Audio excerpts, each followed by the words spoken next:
முடிவெடுக்கிறதுக்கும் ஞானமா செயல்படுறதுக்கு நிறைய வித்தியாசம் இருக்கு. ஹல்லேலூயா, ஹல்லேலூயா.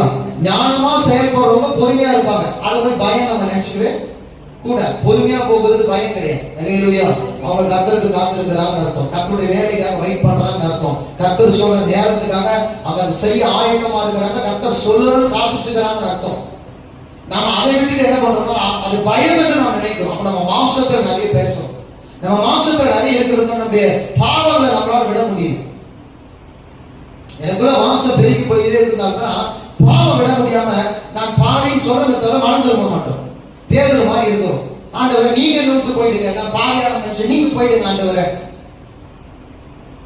வேற யாராவது என்ன சொல்லி இருப்பாங்க, ஆண்டவரே நான் டெய்லி நீ போவேன், டெய்லி எங்கன்னா போனாலும் எனக்கு என் கூட போட்டு வந்து சொல்லுவாங்க, சொல்ல மாட்டாங்க.